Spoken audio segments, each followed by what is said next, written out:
gracias por invitarme a a estar con vosotras hoy y charlar un poquito del mundo de la cooperación, del fotoperiodismo, de los viajes, de un poco recorrer esos espacios que están fuera de nuestras fronteras muchas veces y que no conocemos tanto, que solo conocemos por los medios de comunicación. Yo soy Alex Tapico, me dedico principalmente al fotoperiodismo, aunque yo a mí me gusta decir que me dedico a contar historias, ¿no? A llegar a esos sitios, a esos espacios donde hay pequeñas o grandes historias que contar y poder compartirlas en los espacios que me permita hoy en día la tecnología, ¿no? Con lo difícil que conlleva eso porque cada día es más complicado, ¿no? Ese cerco. He trabajado principalmente para ONGs. Es verdad que en el inicio de mi carrera intenté o trabajé un tiempo como casi todos los fotoperiodistas, en diarios locales. Yo soy de Sisión, de Asturias, y luego poco a poco fui encajándome un poquito en el mundo de las ONGs y poder y sobre todo que mis imágenes sirviesen para algo. Creo que es importante la imagen, pero más importante es la historia que hay detrás de esa imagen, ¿no? Muchísimo más importante. Dicho esto, me gustaría que en esta conversación que vamos a tener de hora y algo, me podáis interrumpir. Yo no sé si entiendo que es posible a través de esta herramienta y podamos charlar más que nada un diálogo yo solo, porque eso lo haría muy pesado. Durante este tiempo me gustaría mostraros algunas de las imágenes y historias por las que yo he ido trabajando y así, bueno, pues que nos podamos conocer un poquito más.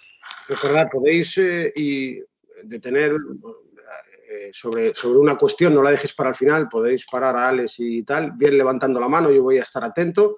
Os invito a que la hagáis, ¿vale? Os invito a que la hagáis, porque si no, como dice Alex, esto se convierte en una exposición y no tiene demasiada relevancia.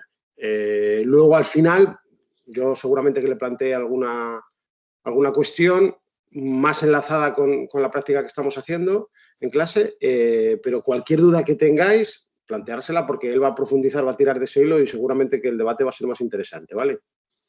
Sí, además tú me echas una mano cuando Sí, veas. yo estoy atento al chat. Bien al chat o porque levanten la mano, yo estoy completamente atento. Eso es. Y vamos viendo, ¿no? Como os decía, yo principalmente me dedico al fotoperiodismo, a viajar a esos espacios donde yo creo que es importante contar esa noticia. Estáis viendo la imagen en pantalla, entiendo. Eh, Sí, sí. Voy a daros una pequeña galería de imágenes, por lo que veáis un poco cuál es el enfoque de mi trabajo, y luego vamos a ir a lo concreto, ¿vale? Para ver pequeñas historias y los impactos que tienen en lo territorial y los impactos que tienen en nuestras vidas, o casi más en las vidas de aquella gente que conocemos cuando viajamos, más que el impacto que tiene acá, ¿no? Yo siempre digo en este mundo, ¿no? En el mundo que va más allá de la frontera de muchas veces del dolor o de la rabia que se vive en otros países. Es verdad que en los últimos meses o en el último año estamos comprobando un poquito lo que es un drama humano, estamos viendo un poquito lo que es el sufrimiento todos los días con esto de la pandemia, pero no llega a un tanto por ciento muy pequeño de lo que vive la población, yo diría que casi mundial, en muchos territorios de todo el globo, todos los días. Pues voy a ir pasándonos algunas imágenes de mi trabajo. Esto es en Siria. Yo he cubierto pues desde Siria, Irak, Afganistán. He estado en Libia, en México con los zapatistas, Colombia, muchos de los conflictos actuales y ya no tan actuales desde los años 95, 96. Esto es la guerrilla en Colombia. A mí siempre me ha interesado mucho la vida de los otros, ¿no? O incluso la vida de Mejor que aquellos. las cámaras, Alex, porque si no, no las ven. O sea, las intuyen, pero no las ven. ¿El qué? ¿No están en la sala? Sí, sí, pero digo que estamos viendo el escritorio, pero claro, vemos las fotos muy en pequeño. Te digo Ahí. que cuando comentes sobre alguna, que le des doble clic para que por lo menos se vea. Ahí la veis en grande, ¿no? Ahora mismo todavía no. Ahí está abierto en grande, no sé. Nosotros no la vemos el escritorio todavía. Cambia de foto, a ver. Vamos a ver. Es decir, que para verla en grande tendría que ser... Espera un momentito, a ver, ¿eh? ¿Así? Ahora mismo no vemos nada. Pues está abierta en el escritorio. Vamos a ver qué pasa. ¿No se abrirá por detrás de No. la carpeta? Vamos a ver. Igual es que al compartir escritorio, igual tiene que dejar de compartir escritorio y compartir la foto ya abierta. No, porque ayer probamos y se veía bien. Sí, ayer probamos y se veía bien. Vamos a probar otra vez. Vamos a ver. Esta no se ve en grande, ¿no? Se ve en pequeñito. Sí, se ve como ahí, como icono. Como icono. Vale, y así no se ve en grande. No, no se ve nada. ¿Tú lo estás viendo? Sí, yo la veo en grande toda la pantalla. Pues entonces elimina compartir pantalla y vuelve a hacerlo por si acaso hubiera algún problema. Vamos a ver otra vez. No pasa nada. Yo voy aquí al... Al iconito, ahora estás... Eso es, ¿vale? Y ahora la abro en grande y yo la veo en grande, pero vosotros no la veis en grande, ¿verdad? ¿No estará por detrás, Alex? ¿Por detrás de la carpeta? Espera un momentito, ¿eh? Vamos a ver ahora.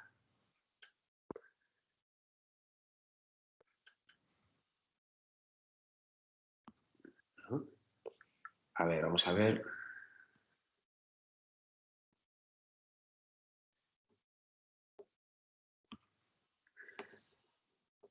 Vamos a ver. Sí, porque ayer lo veíamos bien. Sí, sí, lo vimos perfecto. Un momentito.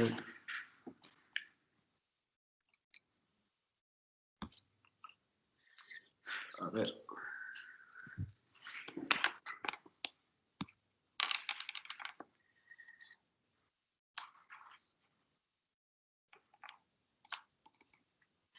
Vamos a ver. Vosotros ahora veis un icono pequeño, ¿verdad? Vale. Sí. Vale. Y si ahora lo pongo en grande, ¿veis en grande que ocupe toda la pantalla? No estamos... No, de momento lo mismo vemos. De momento veis lo mismo. Pues no sé. Porque ayer lo veíamos bien. A ver. ¿Estás haciéndolo desde un disco duro? ¿Y ayer lo estabas Sí. haciendo desde el escritorio?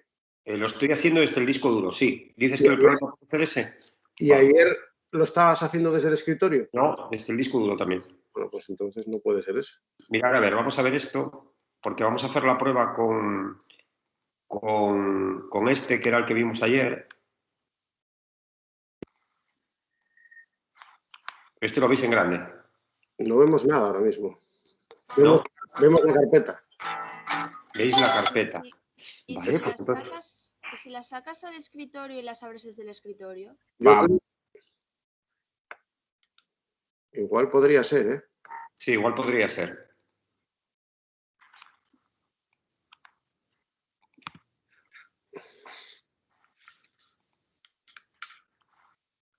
Ahora está sacada del escritorio, ¿no? ¿Verdad? Sigue saliendo la carpeta. Sigue saliendo la carpeta, sí. A ver, vamos a ver. Igual a la hora de compartir tienes que clicar en compartir como todo lo del ordenador y igual te sale, yo creo. Sí, en vez de solamente la carpeta. Claro, al dar a compartir, tienes que compartir escritorio.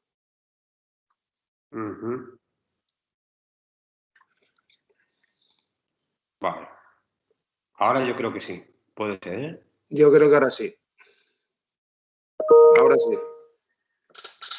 Ahora sí, ahora sí. Ahora sí, ¿verdad? Sí, sí, ahora sí. Vale. Bueno, esto... nosotros somos... Yo soy inmigrante digital, no nativo digital. Es decir, además, creo que eso es, muchas veces este tipo de cuestiones vosotras las controláis mucho más. Aunque parezca que los fotoperiodistas o los fotógrafos trabajamos con la última tecnología, que es así en las cámaras, el mundo del digital nos ha costado. Es decir, yo trabajé mucho tiempo con negativo y es verdad que la tecnología nos facilitó sobre todo, y por eso me voy a saltar a esto que os quiero contar por lo que ha pasado ahora, me facilitó sobre todo el que no me robaran las imágenes, porque cuando veníamos de países en conflicto o cuando estaba trabajando en zonas de conflicto, el mayor miedo que teníamos era que la policía o el ejército o los paramilitares o la guerrilla nos quitase los carretes de fotos y perder todo nuestro trabajo. En el campo del digital, a partir del 2000, 2002, que yo empecé a trabajar ya con equipo digital y dejé aquellas montañas de carretes que llevaba a las zonas en las que trabajaba. Había que llevar 300, 400 carretes de fotos, tubitos de fotos. Facilitó que yo antes de salir de la zona de conflicto, las fotos que no quería perder ya las enviaba por correo electrónico o las enviaba a un servidor y estaba absolutamente seguro de que nadie me iba a quitar el trabajo. Y eso cambió por completo todo nuestro concepto o nuestra manera de trabajar.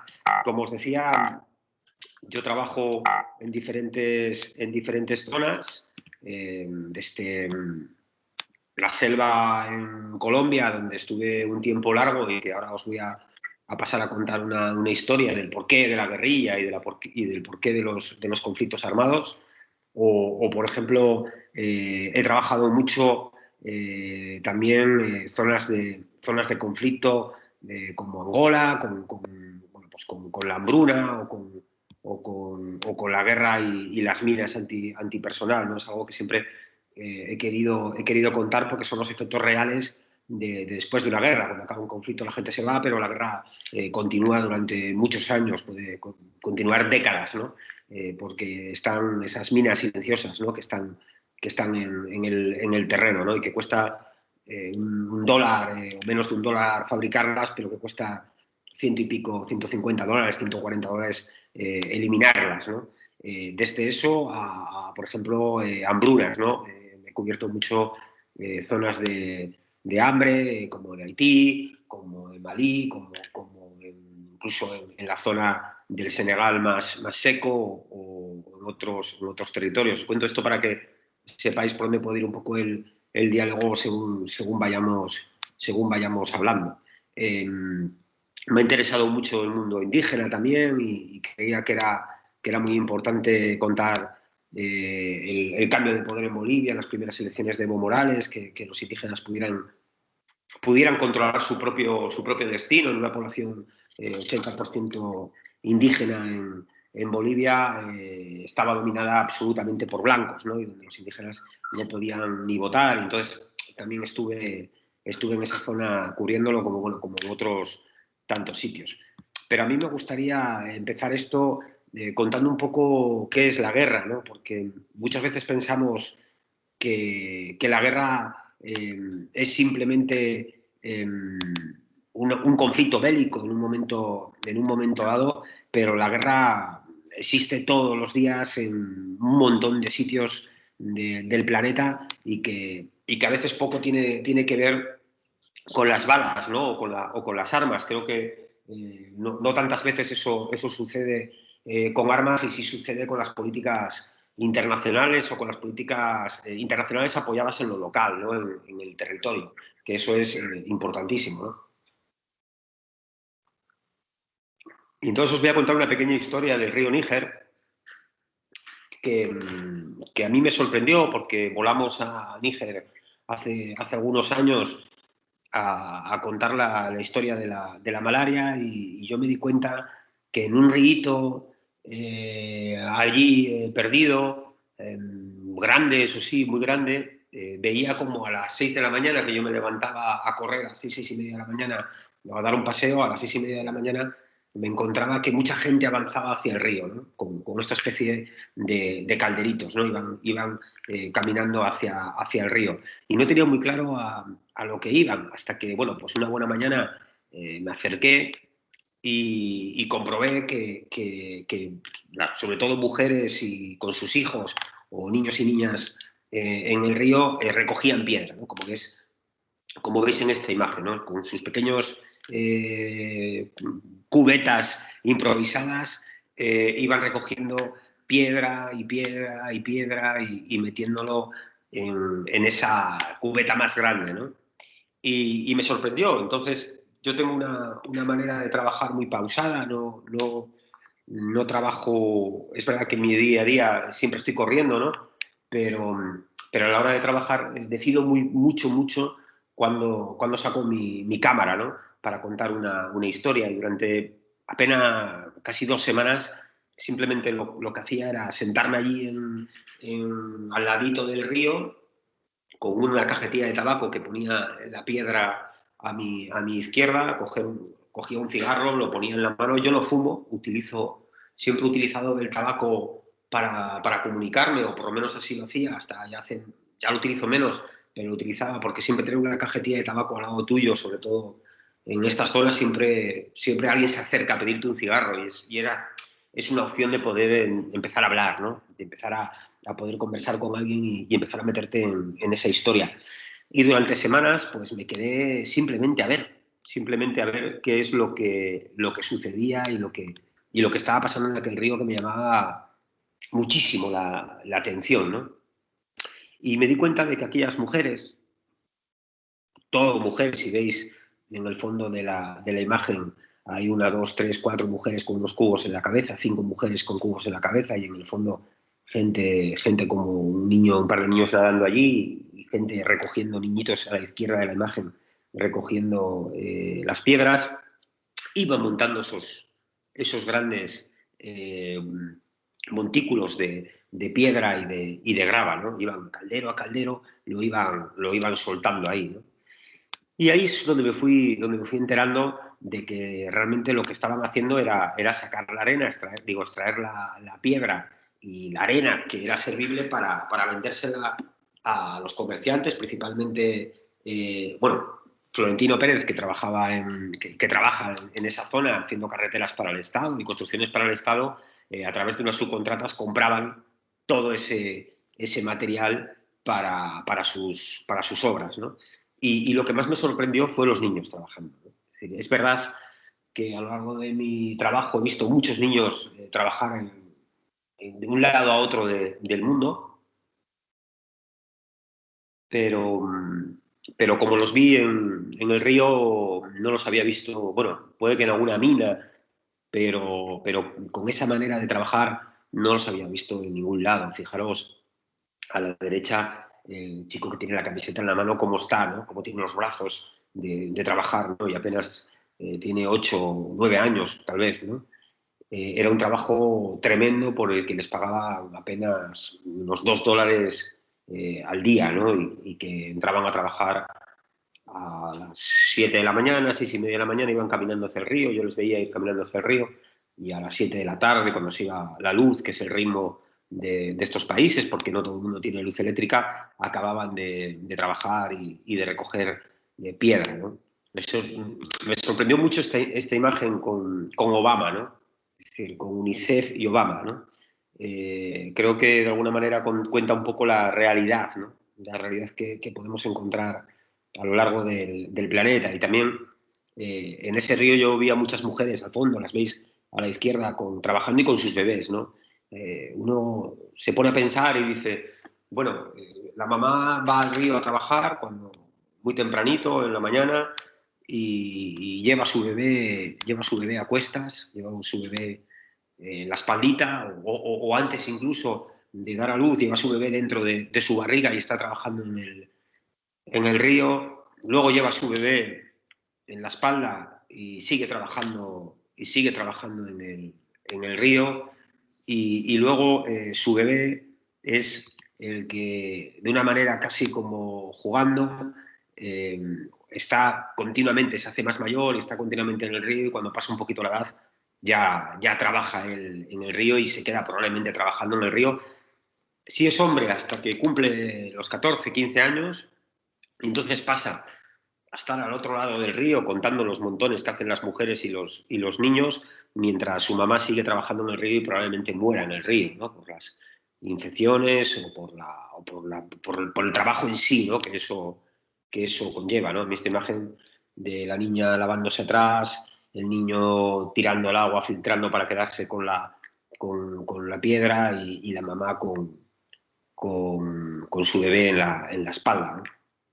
Entonces, quería decir que hay mucho tipo de guerras y esta es una guerra que mata todos los días, ¿no? Y mata los sueños de toda una generación y la infancia de muchos niños y de muchas niñas y la lleva a la nada. Es decir, a que su futuro es que esa niña pequeña que lleve ese caldero se convierta en esa mamá grande que lleva el caldero también y se convierta en esa mamá que va a llevar a otra niña, que a la vez se va a convertir en otra mamá que va a llevar a otra niña y así va a ser siempre alrededor de ese río que hasta que lo exploten, lo eliminen por completo y tengan que buscarse otra forma de vida, pero que viene explotada principalmente por nuestra política exterior, ¿no? Y porque no tengamos un control de lo que hacen muchas de nuestras empresas en países, ¿no? No me gusta decir tercer mundo, pero en otros países y en otros espacios del mundo donde la gente no tiene tantas oportunidades, ¿no?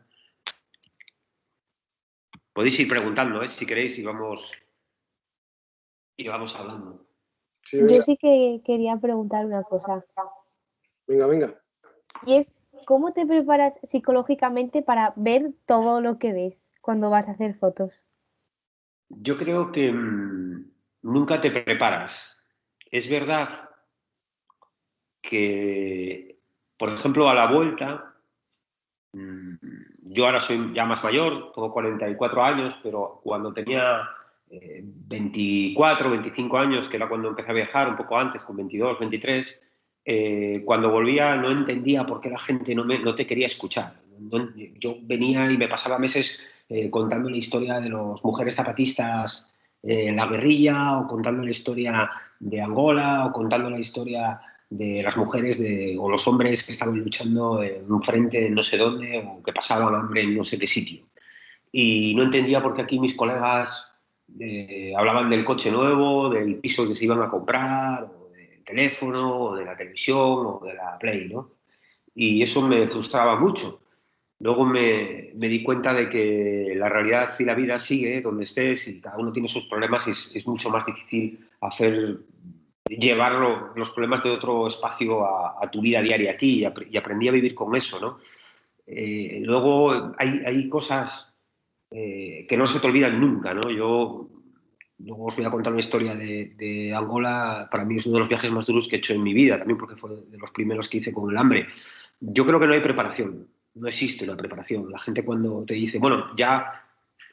Es más, cuando no llores, no tengas miedo o no te sientas frustrado por alguna historia que no has podido contar como has querido contar, entonces déjalo. Es decir, yo me emociono cada vez que cuento una historia de estas o cada vez que voy a un lugar de estos e intento empatizar lo máximo posible con las personas que están viviendo esa situación en medida de lo posible, porque por supuesto yo me puedo ir y ellos y ellas no se pueden ir, pero no hay una... Yo no soy capaz de prepararme, no tengo una fórmula para hacerlo. Otra cosa es que como trabajo muy pausadamente, intento conocer un poquito el habla local, intento comunicarme con ellos en su lengua, intento, en medida de lo posible, comer lo que comen en los sitios en que come la gente, dormir donde duerme la gente. Intento empatizar mucho para estar preparado también para poder contar su historia, pero no tengo un método de preparación. Ni creo que exista, ¿eh? A no ser que te conviertas en un mercenario que simplemente lo que quieres es vender una imagen y luego te vayas al hotel de 150 euros la noche después de pasar la mañana con ellos, ¿no? Que eso también hay gente que lo hace. ¿Y crees que tu forma de ver el mundo ha cambiado después de ver ese rollo? Ahora que vuelves a tu vida, ¿valoras más las cosas? Sí, por supuesto. Es decir, yo cuando hablo con compañeras vuestras que ahora están viajando, que las he conocido en alguna de las charlas y alguna vez les he apoyado, ¿no? O contado cómo lo hacía y ellas han emprendido a viajar, creo que cambia por completo la manera de ver las cosas. Cuando sales de tu espacio de confort, todo cambia absolutamente todo. Y el mundo se abre. Y es una pasada que el mundo se abra. Es decir, intentar quitarte ese foco de 35 milímetros que te deja ver solo esta imagen, la que yo os estoy mostrando, y mirar lo que hay a la derecha de la señora de amarillo, y a la izquierda de la niña que tiene el caldero, o abajo y arriba de las nubes o del suelo, y ver en 360, es brutal. Es otro mundo completamente diferente. Y cuando ves eso, cambia todo tu concepto de vida. Desde el que te levantas por la mañana hasta que te cuestas por la noche. Es decir, todo ha cambiado, todo gira de otra manera diferente. Yo no sé si mejor o peor. A veces me pregunto si es bueno saber que ciertas cosas, ¿no? A lo mejor vivía más tranquilo sin saber que las minas antipersonal que matan un montón de niños todavía en Angola o en muchos países del mundo se fabrican en Trubia, en una fábrica que empezó siendo asturiana aquí en Asturias, y que las montan en unos barcos yendo hacia las zonas de conflicto para que no sean minas antipersonal, sino componentes armamentísticos, y que las pintan de color para que los niños jueguen con ellas. A lo mejor viviría mucho más tranquilo si cuando no me siento a tomarme un café con una amiga que su papá o su mamá trabaja en esa fábrica de armas, estoy viendo los niños que le han volado una pierna o un brazo o han perdido a su mamá por esas minas antipersonal, ¿no? Y por ese material bélico. Yo creo que todo tu horizonte cambia, y eso es brutal. Vamos.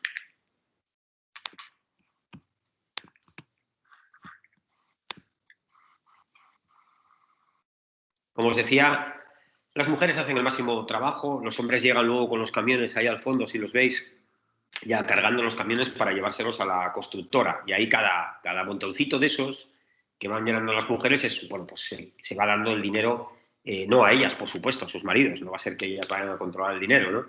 Y ahí luego lo van gestionando sus maridos, pues, principalmente en alcohol y otras cosas, y les queda un poquito para sus mujeres, que bien poquito es, y realmente no controlan absolutamente nada del dinero que ganan trabajando, no, siendo explotadas en estos lugares, como os decía, por muchas empresas europeas, secundariamente.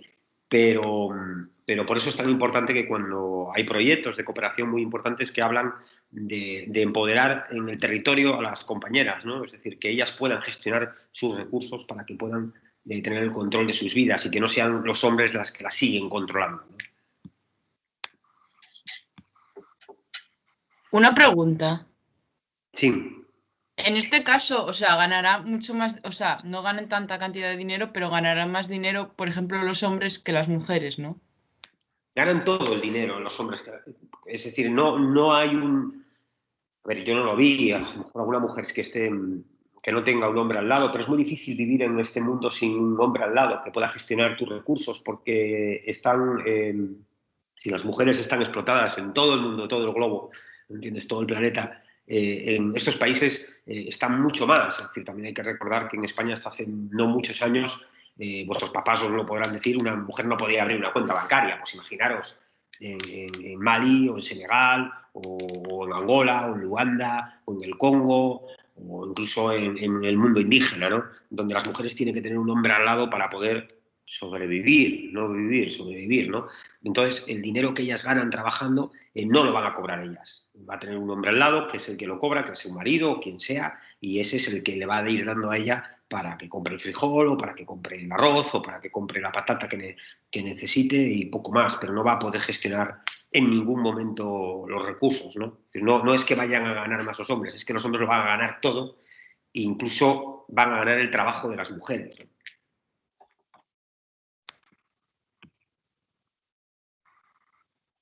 Si queréis preguntar algo más de esto, voy a pasar a otra historia porque quería ir contándoos algunas historias.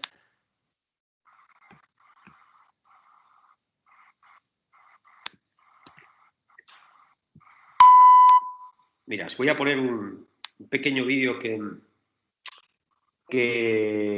hicimos con una camarita muy pequeñita hace algunos años, y que me llevó a otra historia, y esa es la que luego os quiero contar, que es en Colombia. Yo estoy muy unido a Colombia por muchos motivos, porque viajé muchas veces a Colombia, viajé muchas veces a la selva, y me encontré historias increíbles, pero primero os voy a poner este vídeo, dura nada, 7 minutitos para que lo veáis, y luego os voy a contar la historia, ¿vale?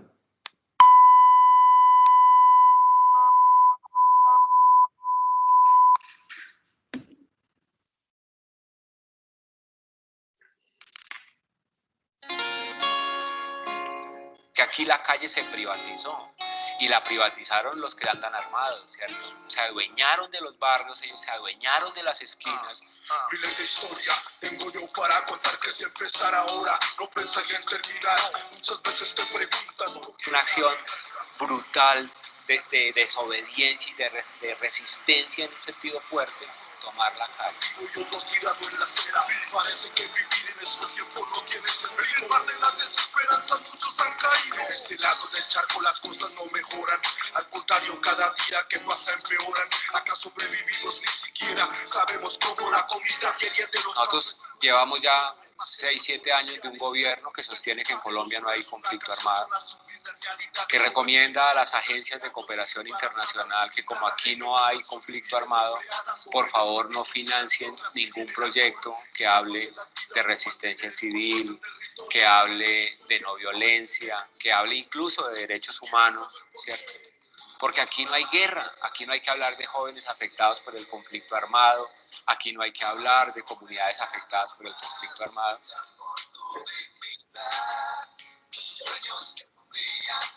Me decían que sí era necesario colocar una cosa tan dura como esa para poder reclamar la vida. Y yo les digo, vean, este país es un cementerio y ustedes mismos no se han dado cuenta de eso. Pero tal vez ustedes mismos son un cementerio porque hay gente que respira y está más muerta que esto. Y le dije que cuando la guerra se acabe en este país, entonces pues haremos escuelitas y salones comunales y eso. Mientras tanto, pues tenemos esta manera, ¿no? Tenemos eso. Vamos a tratar de decirle a los que tienen la costumbre de andar matando muchachos en las esquinas y en los parques, que no más, que estamos cansados de eso, que los jóvenes queremos hacer teatro, queremos bailar, queremos tocar una guitarra, queremos jugar un partido de fútbol, queremos pintar un cuadro, queremos abrazarnos, queremos volver a parcharnos en la esquina como antes. Queremos que los barrios dejen de ser territorios de guerra, que sean territorios para la paz. Y el aporte más grande que tenemos es decir que nuestro cuerpo sea un territorio de paz.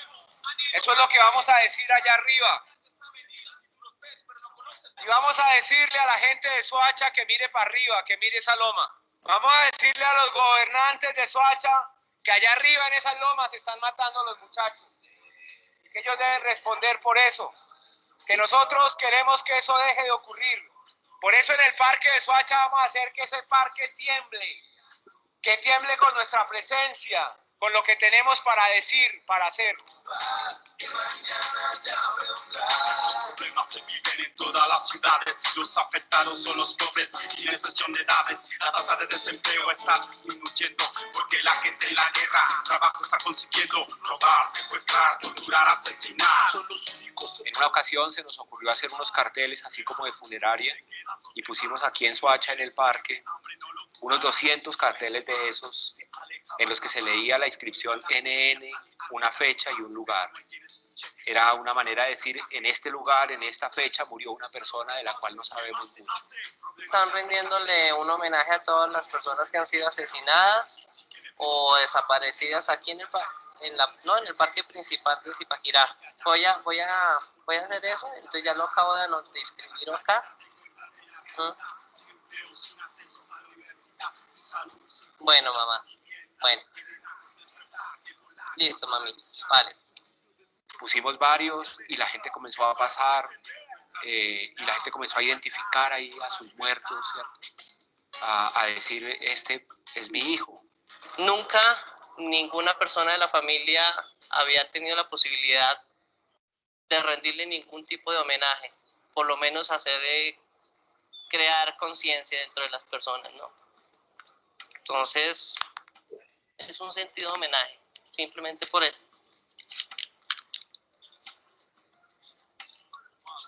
Esas personas que estaban ahí desconocidas, ¿cierto? Esas historias desconocidas, borradas, comienzan a cobrar existencia cuando sus familiares se acercan y dicen, es que este no se llama INN, él se llama Jaime Pardo Hernández, por ejemplo, ¿cierto? Y es mi hijo, ¿sí? Entonces comienza a tener existencia esa persona.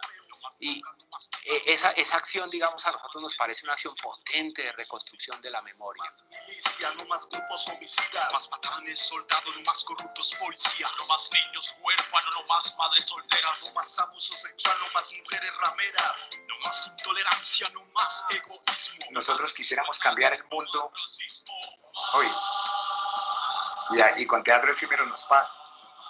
O sea, poder despertar y ver mañana este país, ver que los parques son de los niños y que el campo es de los campesinos y que hay condiciones para que la gente pueda vivir bonito. Pero esos son procesos largos y todavía nosotros no sabemos si veremos los resultados de eso. Yo no sé cuál va a ser el futuro de nosotros. Creo que Rayuela seguirá hablándole a la ciudad hasta donde haya posibilidad de hacerlo, y si no es desde este lugar, seguramente cada una de nosotros lo hará desde otro lugar, porque finalmente nosotros no tenemos un compromiso con Rayuela en realidad. Nuestro compromiso es con este país. Nuestro sueño es transformar este país. No más escuelas norteamericanas para asesinos. No más falsos profetas, no más falsas religiones. No más falsos testimonios, no más falsas apariciones.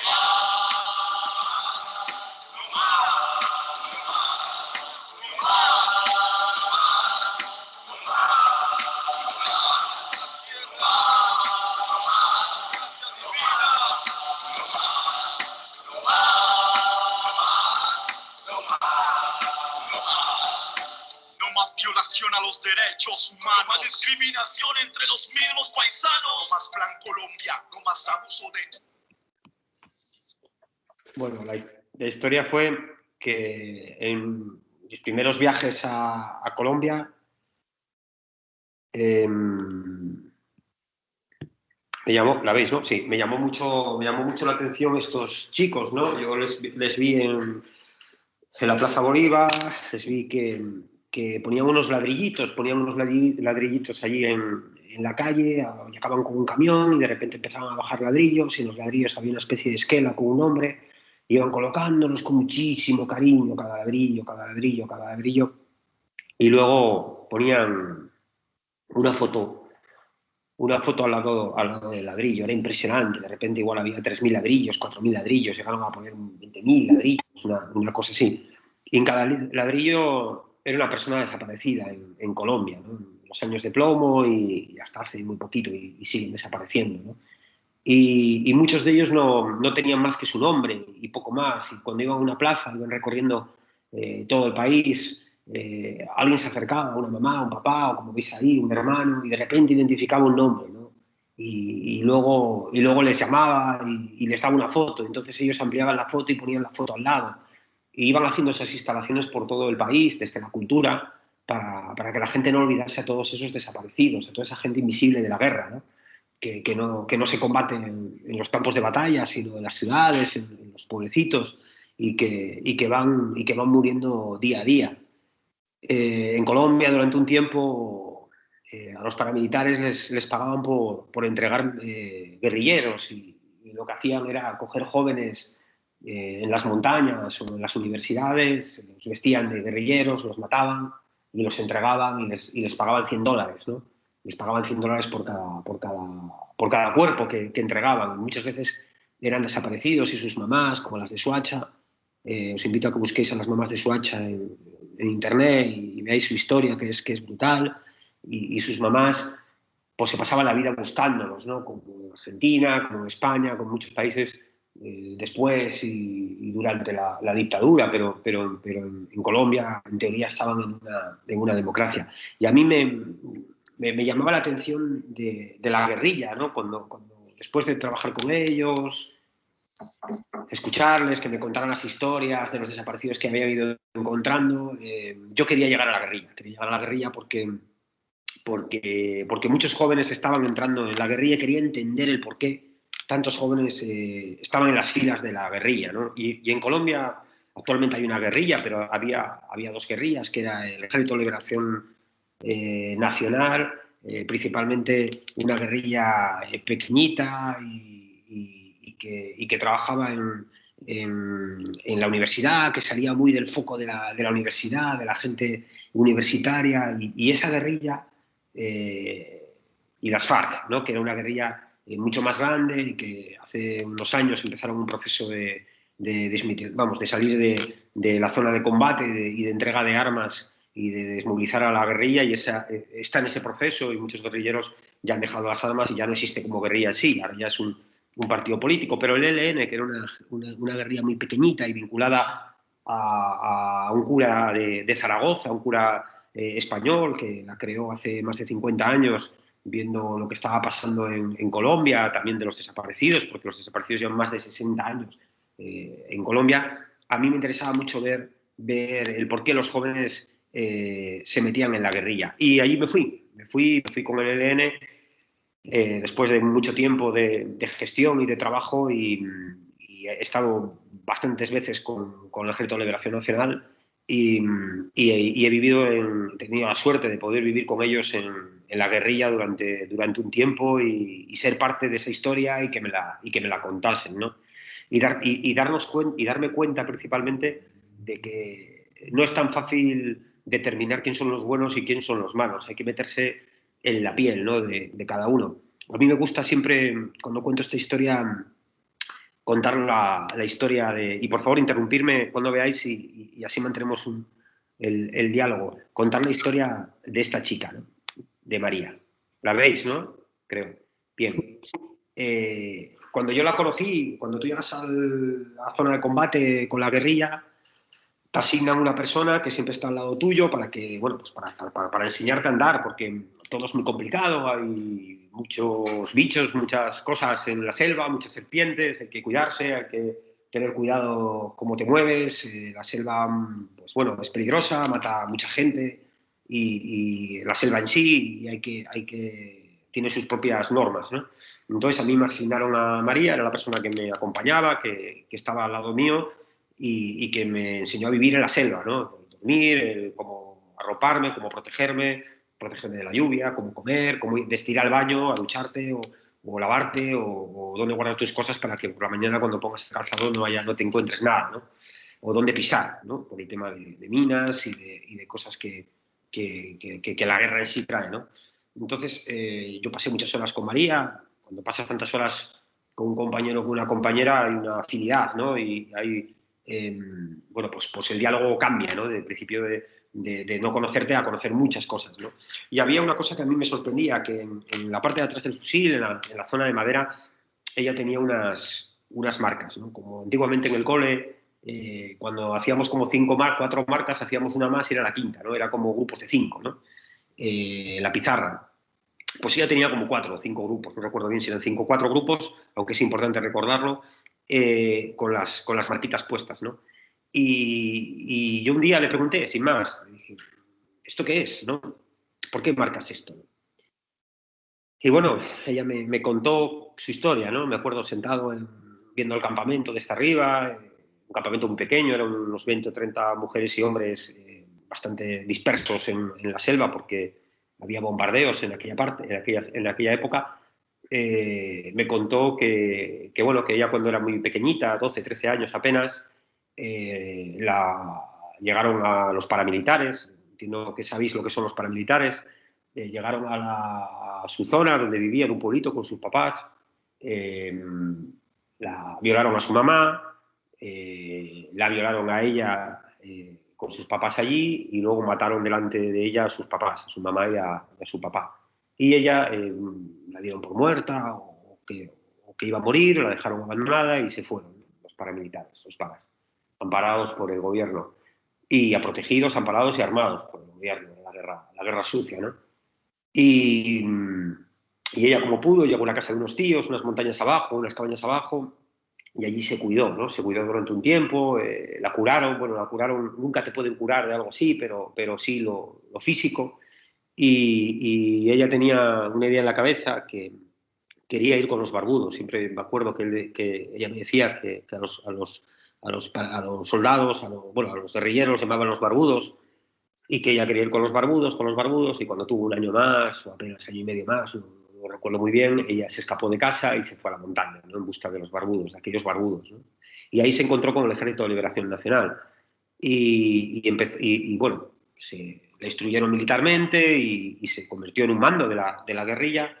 Y ella tenía un objetivo, ¿no? Me explicó que a ella la habían violado 11 soldados, creo, y ella tenía un objetivo que era matar a 5 paramilitares por cada violación, es decir, matar 55 soldados, ¿no? Y entonces iba marcando uno a uno todos los que iba matando. Me contaban sus compañeros que era incluso sanguinaria, que cuando ella no dejaba a nadie con vida, cuando capturaban un herido, ella era la que se encargaba, si hacía falta, de liquidarlo, y hasta ir marcando todas las pautas. Yo me acuerdo que cuando hablaba con ella ni pestañeaba, ni lloraba, y esto me hacía pensar quién es el verdugo y quién es la víctima, ¿no? O cómo te puedes convertir en verdugo y te puedes convertir en víctima.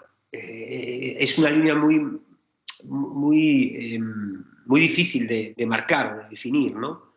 Porque a esta chica tan pequeña nadie se preocupó de ella, nadie la protegió, nadie se preocupó de lo que había pasado después, nadie la ayudó, y la única opción y salida que tuvo es irse al monte a matar, ¿no? A matar a los hijos o a las hijas de otros que también lo estaban haciendo mal, ¿no?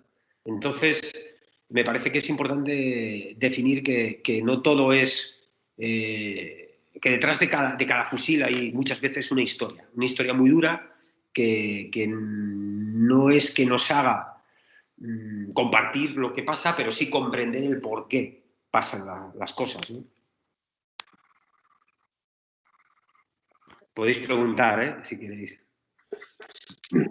Es difícil preguntar nada, Alex, con la historia. ¿Qué? Es difícil preguntar nada con la historia. Sí. La historia es que en las selvas yo me encontré a chavales que, bueno, aquí no os puedo poner vídeos porque no he traído aquí, no tengo vídeos aquí, pero chavales que jugaban al ajedrez o a las damas, que jugaban a las cartas, que les encantaba bailar el reggaetón, que les encantaba, que nada más que podían, soltaban el fusil y se ponían a bailar y a cantar, o a bailar bachata, que te hablaban de fútbol, que te preguntaban por el Real Madrid, por el Barça, que tenían novias o novios y que eran como nosotros, como chavales como vosotros, ¿no? Y que de repente la circunstancia les llevó a una montaña y a empuñar un fusil, ¿no? Y eso es tremendo, ¿no? Pero que al final tenían los mismos sueños, ¿no? Que todos y que todas nosotros, ¿no? Y a mí me parecía muy importante contarlo, porque hablar de terroristas, hablar de narcoguerrilla, hablar de todo eso sin saber todo lo que hay detrás, es demasiado fácil, ¿no? Y tiene demasiados intereses, ¿no?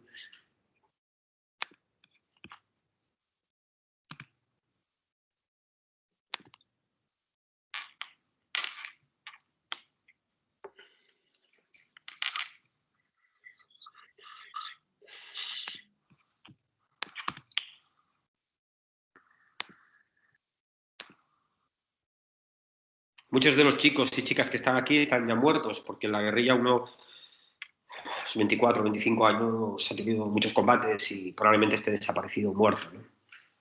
Pero bueno, en aquella época la media edad en aquella guerrilla no superaba los 20 años, 21 años, ¿no? Menos algún comandante o comandanta que ya tenía 30, 30 y pico, o alguno más, ¿no?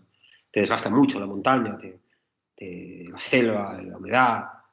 Yo me recuerdo las botas de goma, los hongos en las piernas. Es decir, es complicado, ¿no? Y pensaba, ¿quién quiere vivir, ¿no? en esta situación, ¿no? ¿Quién se apunta a una guerrilla para vivir así, ¿no?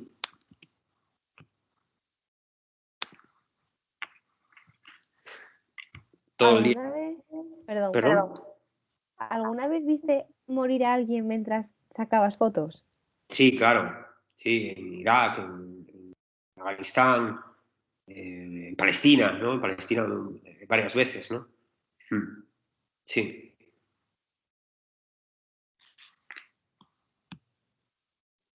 Suelo proteger mucho... Yo tengo otra pregunta. Dime. ¿Y alguna vez haciendo fotos en este tipo de situaciones has notado que tu vida corría peligro o directamente lo ha corrido? Sí, muchas veces no sabes cuando está corriendo peligro porque, a ver, yo creo que el miedo es el medidor más importante. Cuando el miedo en nuestro trabajo, en la vida diaria, pero en este trabajo es en este oficio es muy importante. Es tu medidor, el miedo. Cuando algo te chispa y tienes miedo es cuando yo no quiero ser valiente, no necesito ser valiente. Y creo que mi valentía puede llevar a la muerte de otra persona. Entonces, porque mucha gente te lleva a los sitios. Entonces, miedo he tenido. Tuve miedo en Colombia, donde me bajaron en una carretera y no sabía qué coño estaba pasando y bueno, nos encañonaron allí y no teníamos muy claro qué iba a suceder. De repente, para lo bueno o para lo malo, la guerra está llena de niños y de niñas con fusiles y armas y con muchas veces drogas de por medio. Y no sabes quién va a disparar ese fusil o quién va a hacer una barbaridad, ¿no? Entonces, el miedo forma parte de tu espacio, ¿no? de trabajo. O cuando recorres una carretera en Afganistán con minas, o cuando llegas a un poblado o un barrio en Guatemala con las maras y la salida es difícil y no sabes muy bien cómo salir. El miedo es parte de tu historia, ¿no? Intento ser muy seguro viajando, sobre todo por no poner en peligro a la gente que me acompaña. Viajo solo, pero me acompaño muchas veces gente local que contiene los contactos, o el guerrillero que me ayuda, o la persona que vive en el asentamiento, o la historia según quién me la vaya a ayudar a contar. Entonces, el miedo está alrededor. Y tienes esa chispa del miedo que no sabes muy bien cuándo va a llegar, ¿no? Cuándo va a haber ese miedo. O cuándo va a pasar algo, ¿no?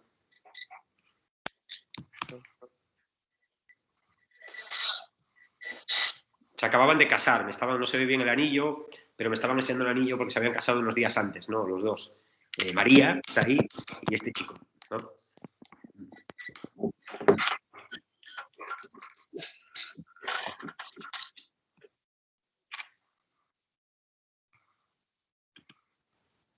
Ahora que enseñas la foto de lo del anillo, que bueno, es algo pues bonito, o sea, ¿tienes alguna experiencia que digas fue la mejor experiencia o la más bonita? No sabría todas las historias, una tras otra, todas las que voy a ir pasando a otra historia, todas las que he ido viviendo en mi vida, en los diferentes sitios en los que he estado, han tenido su parte bonita o no. No podría deciros cuál fue la más bonita. Esto es en Angola. Todas tienen nombres y apellidos e historias detrás horribles, pero también preciosas, ¿no? Pero si tuviera que decidir, es que no creo que pudiera decidir por una. Podría decidir las que más me marcaron, pero para lo bueno y para lo malo. Principalmente yo creo que a veces por lo que me tocó vivir allí, pero no tengo una, porque todas han sido para mí increíbles. Creo que soy un privilegiado de poder compartir esos espacios de dolor y a veces no de dolor, sino de alegría también con diferentes personas, ¿no? Pero la que más me marcó sin duda es Angola. En Angola pasé mucho tiempo, un viaje largo, creo que 4 meses, y me gusta siempre en las historias contar esta parte de esta historia porque voy a ir rápido para que nos dé tiempo a otra que quería contaros, pero porque Angola fue la primera vez que viví el hambre, que vi lo que era el hambre, lo vi en los ojos de la gente. Y es terrible, terrible. Va más allá la guerra. Es decir, la guerra no es solo, como os decía al principio, las bombas, las armas, las escopetas, las pistolas, las violaciones. Hay algo terrible que es el hambre. Es algo que te come por dentro, que es algo que hay que verlo y tocarlo, ¿no? para entenderlo. Y para entender luego cuando alguien escapa, ¿no?, de sus países, inmigran, cogen una patera, intentan entrar por Canarias o por donde haga falta, ¿no? O venden su alma al diablo para poder acceder a Europa. O su hermana, o venden a su hermana al diablo para poder acceder a Europa. ¿Entiendes? Hay que saber lo que es el hambre, verlo, para darte cuenta de que nada lo puede parar, para que la gente pueda escapar de ello. Y en Angola lo vi. No lo había visto nunca, pero allí lo vi. ¿Entiendes? Y os voy a poner una serie de imágenes muy duras, algunas duras. Creo que es importante verlas en una época nuestra, del fotoperiodismo, pasamos los 80, 90 viendo imágenes muy duras en televisión, llegamos al 2000, 2000 y pico quitándolas, porque no era importante, porque todo el mundo las conocía. Es verdad que por la dignidad, decíamos, de las personas, ¿no? Pero creo que a veces hay que recordarlas, hay que verlas para, no digo publicarlas en un papel, a lo mejor, no lo sé, no lo tengo claro. Es un debate que siempre he tenido dentro, pero creo que a veces tenemos que ver esa imagen para darnos cuenta de qué estamos hablando. ¿De qué estamos hablando cuando hablamos de hambre, hablamos de inmigración? Y para eso tenemos que tener la imagen esa. Si no la tenemos en la cabeza no sabemos lo que es. ¿Entiendes? Y en Angola fue terrible, fue terrible. Morían niños todos los días. Entré a trabajar con Médicos Sin Fronteras, también mi forma de trabajar es muy lenta, como os dije. Me pasé 2 semanas con la cámara que no la podía levantar, la tenía colgada a un lado. Y no quería hacer fotos, quería ver nada más. Y cuando pasó un tiempo y fui viendo poco a poco lo que sucedía y que la gente se acercaba a mí, las mamás, y me decían, haz una foto, cuenta lo que está pasando, cuenta lo que está pasando aquí. Empecé a hacer fotos.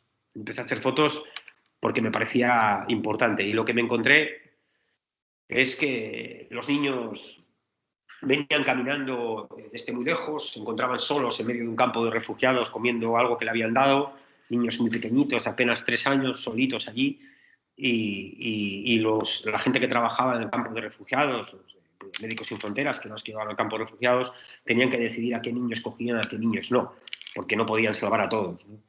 Y las imágenes de dolor eran todos los días. Cuando llegaba el peque, pues se pesaba principalmente. Veis que en la parte de arriba tiene una especie de... Esto es una pintura verde, porque lo que solían hacer, les ponían pintura verde, porque los chamanes de la zona era como que les iba a curar, ¿no? Y les iba a dar el espíritu para poder salvarse. Pero imaginaros, mirar,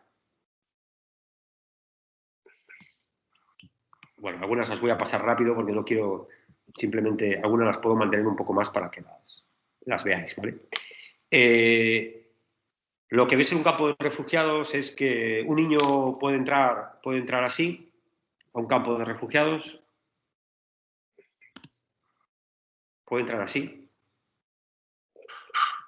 puede estar a los 2 días, 3 días así. Estos son las llagas del hambre, la deshidratación.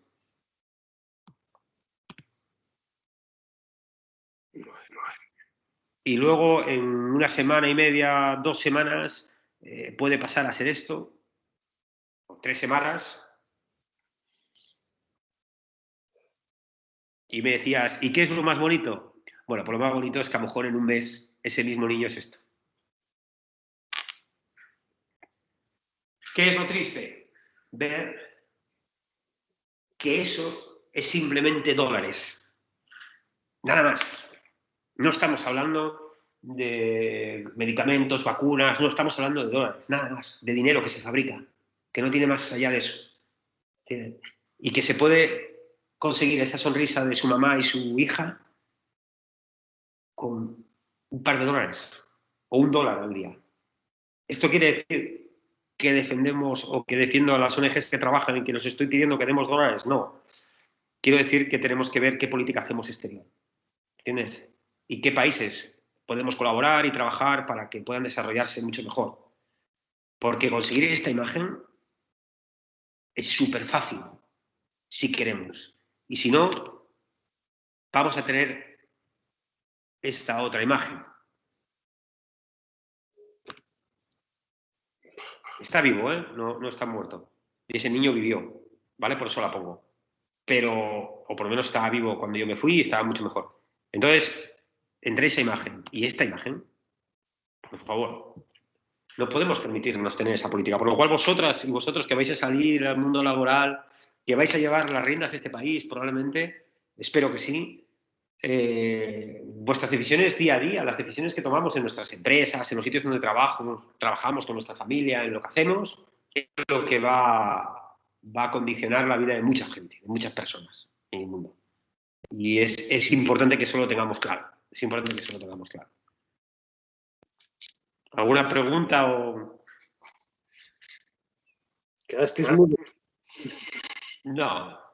Sí, en una historia como esta, a nivel interno, ¿cuál es el debate que tú tienes o qué es lo que te impulsa para disparar el botón de la cámara y ponerte a hacer fotos en un contexto tan difícil? Nunca disparo, tú me podréis decir, pero como os dije al principio, perdona, ahora, nunca disparo la cámara sin el consentimiento de la gente con la que estoy trabajando. Es decir, yo no llego en un helicóptero a un campo de refugiados, me bajo del campo de refugiados, llevo la cámara en la mano y empiezo a disparar fotos. Y me voy a las 8 de la noche. Yo llego a un campo de refugiados, duermo en el campo de refugiados, estoy 2 semanas trabajando con la gente, médicos allí, médicas que están trabajando allí, o quedándome allí, o que me vea la gente del campo de refugiados, y llega un momento que mi cámara, que está colgada a mi cuello, a la derecha o a la izquierda de mi hombro, pide sola salir a hacer fotos, porque la gente que está allí te lo facilita, porque te dice que las hagas. Siempre lo he dicho, mis mejores fotos no las he sacado.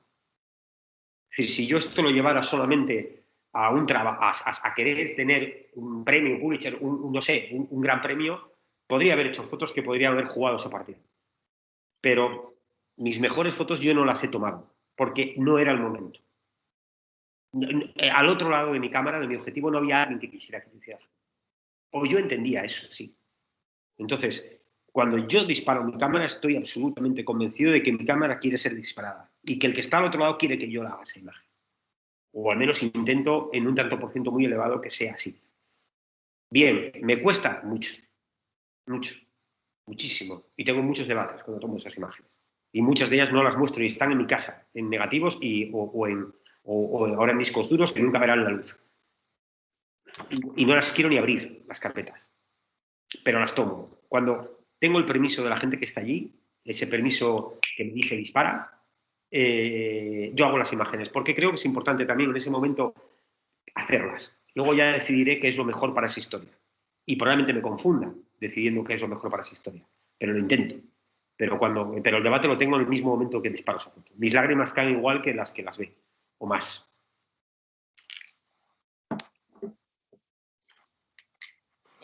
Es que te quería preguntar que también cómo era la respuesta en esa gente que te veía ahí con esa cámara deambulando por ahí. Y bueno, por lo que dices, bastante agradable. Había feedback también con ellos, se acercaban a ti a preguntarte, me imagino, qué haces aquí, que por qué estás, cuál es tu trabajo, cuál es tu intención, o no sé si se interesaban también por saber cuál era tu labor ahí. Y después, claro, cuando hacías la foto, esa foto se la enseñabas a ellos, por lo que dices, y también saber eso, un poco su reacción, o si llegaste en algún momento a darles esa foto o, bueno, ese feedback, vaya. Algunas veces sí he conseguido hacerles llegar a una imagen. Otras veces yo, en el campo de lo digital, me ha facilitado el que muchas de mis imágenes pudieran verlas allí, en la pantallita. Y sobre todo los niños quieren verlas, ¿no? Entonces, y las mamás también, y los papás. Bueno, principalmente las mamás. A ver, no te encuentras papás en estos sitios. Los que están ayudando y los que quieren que sus niños salgan adelante son las mamás, no son los papás. Los papás están en otras vainas, como se dice en América Latina. ¿Entiendes? Pero muchas veces intento que mis fotos las vean. Y yo soy muy niñero, me gusta hablar con los niños, jugar con ellos, estar intentando interlocutar de alguna manera, y eso me facilita el acercamiento a la historia. Pero no lo hago como una estrategia, lo hago porque lo siento así. ¿Entiendes? También si tengo que posar la cámara la poso. Recuerdo cuando os decía hay que sentir el olor del hambre, el tacto del hambre, el miedo del hambre. Eso solamente lo ves cuando lo coges. Yo me acuerdo que una noche había un niño pequeñito que lloraba mucho en el campo, y Marcela, una médica argentina, me dijo, ven conmigo. Y me llevó a una tienda donde es esta foto. Yo llegué con la cámara en la mano y disparé esta foto, ¿vale? Que os enseñé antes. Disparé esta foto. Y este niño luego se recuperó, porque es muy sencillo. El hambre llega a un límite en el que no te recuperas, pero es fácil si no llegas a ese límite es fácil la recuperación. Y llegó y me dijo, tócalo. Si algo no voy a olvidar en toda mi vida de trabajo, llevo 20 años, más de 20 años dedicándome a esto, es el tacto del hambre. Nunca. Y se me está poniendo la carne de gallina solo de pensarla. nunca voy a olvidar el tacto del hombre. Es decir, tocar a este peque era como tocar una caja de cartón. Era terrible, terrible. El odio que tienes de que la gente no lo puedan tocar. Porque creo que todo el mundo debería tocarlo, verlo, olerlo, escucharlo. El llanto de los campos, el sufrimiento de las mamás, la mamá que coja al bebé que acaba de morir, se lo pone a la espalda en un pañuelo y recorre durante 3 o 4 días como si estuviera vivo hasta su poblado para enterrarlo, porque si la gente sabe que está muerto no puede viajar. Entonces hace que está vivo para poder llevarlo a su pueblecito para enterrar a su bebé. Ese viaje tiene que ser terrible, espantoso, poder recorrer ese espacio así, con tu bebé. Eso tienes que verlo, y tocarlo y sentirlo, pero también tienes que ver esto. Tienes que ver los ojos, cómo come, cómo te mira, la sonrisa de su mamá, después de pasar esa imagen anterior. ¿Qué es lo mejor y qué es lo peor? Lo peor es esa imagen anterior de su piel, y lo mejor esta imagen, ¿no? Y lo mejor de todo lo que venga después, ¿no? O lo que tenga que venir, que espero que sea mejor todavía que estas dos cosas, ¿no? Me paso a otra historia si ¿Alguna pregunta más? Yo no sé qué tiempo nos queda. Pues son y cuarto, yo creo que 20 minutitos. Mira, voy a ir muy rápido a Palestina y me paso a Siria, ¿vale? Muy rápido, porque sí quiero contaros Palestina, porque creo que es una guerra encubierta, una guerra que lleva víctimas todos los días, todos los días, y que es muy importante que tengamos en cuenta. Y para eso os voy a poner este pequeño vídeo, muy pequeñito, ¿eh? Dura, a ver, déjame ver lo que dura este vídeo. Vale.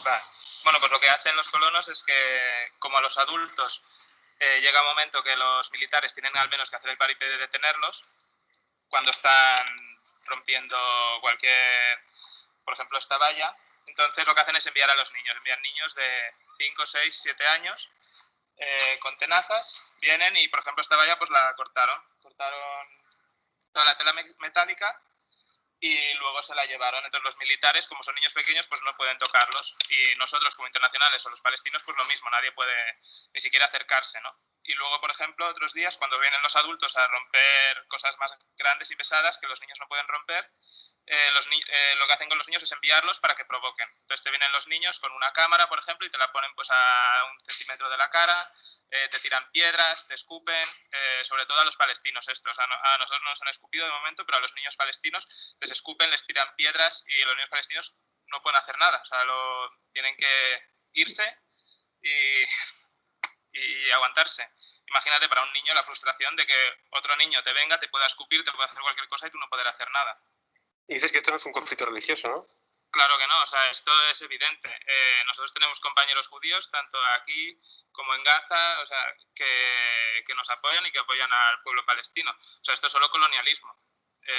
El conflicto aquí es el robo de tierras. O sea, esta gente son gente de Estados Unidos, de Europa, de Rusia, que viene aquí a robar la tierra.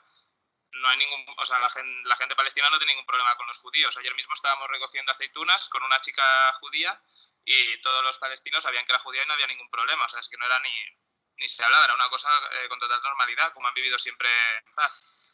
¿Y este terreno de quién es?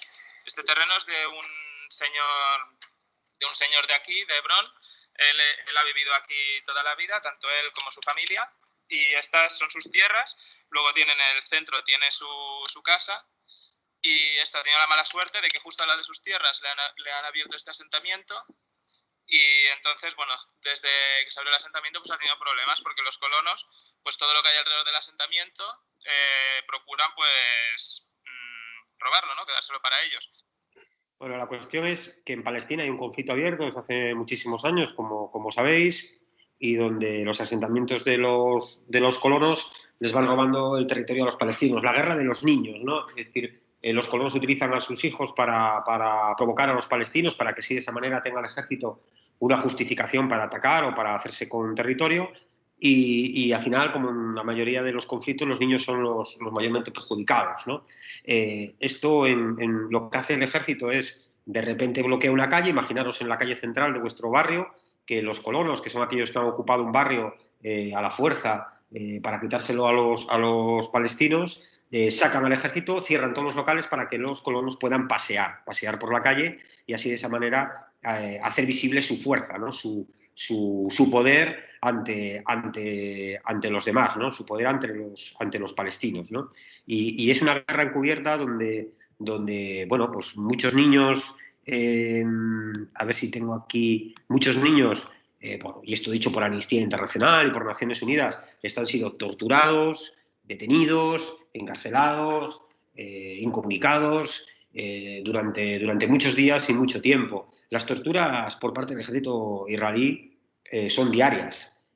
Por ejemplo, me acuerdo de que nos contaban a este niño con 10 o 11 años, lo detuvieron, y lo que hacen, os voy a explicar lo que hacen para que veáis un poco la humillación, ¿no? Lo meten en una sala, incomunicado, y le dan postres o comida o bocadillos con laxantes para que se haga sus necesidades encima. Y no le dejan ir al baño, ¿no? Y entonces se hace sus cosas encima, es una manera de humillarle, de torturarle, y le empiezan a preguntar, ¿y por qué tirasteis piedras al convoy? ¿Y quiénes son tus amigos? ¿Y quién vive en tu casa? Y así lo tienen durante días. Y eso son cosas probadas por Naciones Unidas, probadas por los organismos internacionales y denunciadas por las torturas que les hacen a los peques.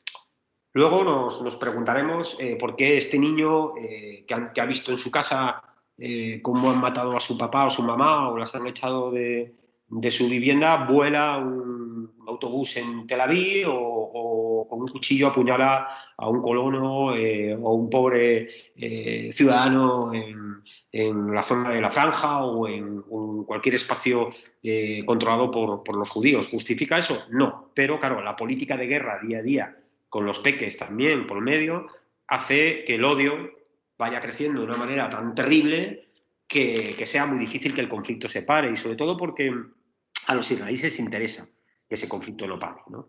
Y allí te encuentras situaciones como estas, ¿no? De repente un soldado saca un arma, no sabes qué va a pasar cuando un soldado saca un arma, nunca sabes cuando un soldado saca un arma, o cuando alguien saca un arma a un lado del mundo nunca sabes qué va a pasar, y de repente ese soldado decide disparar y lo siguiente es esto. Un chico, 16 años, que venía a la universidad, yo conozco a su familia, me reuní con su familia, y que lo matan porque de repente un soldado se le ocurrió disparar ese fusil, ¿no? Y matarlo. No estaban haciendo absolutamente nada. Yo tengo las grabaciones, no las voy a poner aquí ahora porque no tenemos tiempo, pero ese chico le dispararon y lo mataron. Quería contaros un poco Palestina porque es otra forma de guerra, ¿no? Hay varias formas de guerra. Está el desgaste del día a día con los paramilitares para controlar un espacio, para controlar un país, para controlar sus tierras, para que el acceso a las multinacionales y los fondos buitres puedan acceder a tus recursos naturales, y es un sitio como está pasando en Colombia. Otra guerra es el hambre que queda y la muerte diaria de mucha de la población y que hace que la gente tenga que emigrar, como puede ser en Angola, en el Congo, en Malí, en muchos países del cono. Y otra forma de guerra es por el territorio, en este caso principalmente por los asentamientos de agua, que es la verdadera guerra en Palestina, es el asentamiento del agua, es decir, los territorios donde tienen agua, que es esta guerra, ¿no? Y luego os voy a contar ya la última y la rematamos con la guerra más abierta que es Siria, ¿no? Pero que la guerra no es solo el conflicto de la escopeta, el arma y las granadas y las bombas. Hay otra guerra que es mucho más potente y que es la que no vemos en los medios de comunicación y que se libra día a día, ¿no?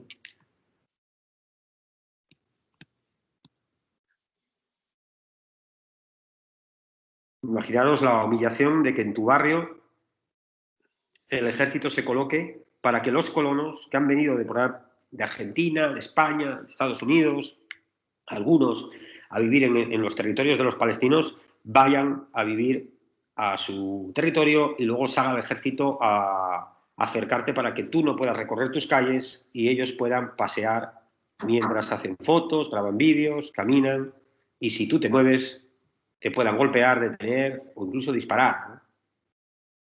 Entonces, lo que están enseñando también a sus niños es la superioridad, ¿no? Moral, ¿no? De su tierra prometida, de cómo pueden hacer eso, y estos niños están en el otro lado de la barrera, ¿no? Esto nunca va a acabar bien, ni con este ni con este. Nunca va a acabar bien.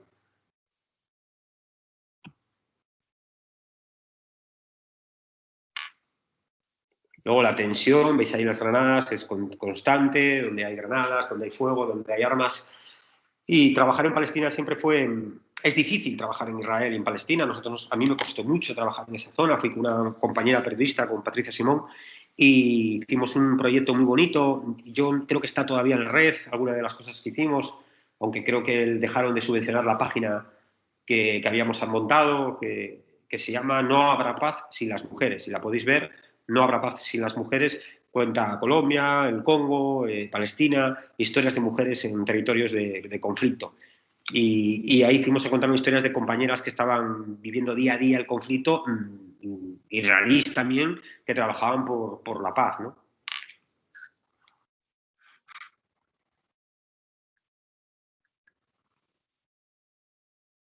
Tienes que pasear los palestinos entre sus olivos y de repente pasan los colonos por el medio como si no existiesen, de tu tierra, de tu casa, y no puedes ni insultarles ni decirles nada, porque si les dices algo llegará el ejército y detendrá a estos chicos que están aquí, ¿no? Os pongo esto así rapidito para que os deis cuenta de cuando luego la noticia es un palestino o una palestina ha hecho aquello o esto. Condenable, por supuesto, pero tiene un porqué. Muchas veces tiene un porqué. Es una reacción a algo.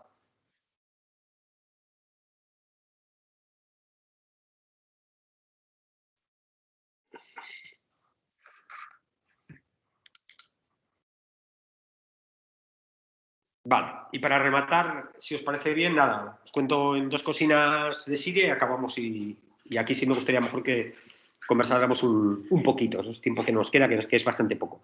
Nada, he traído cuatro imágenes de Siria, me parecía muy importante cruzar esa frontera de Jordania hacia Siria, hay unos kilómetros de tierra de nadie, donde hay un descontrol total de lo que está pasando allí. Yo en ese trabajo lo hice con Mensajeros de la Paz, que está haciendo un trabajo increíble en la zona.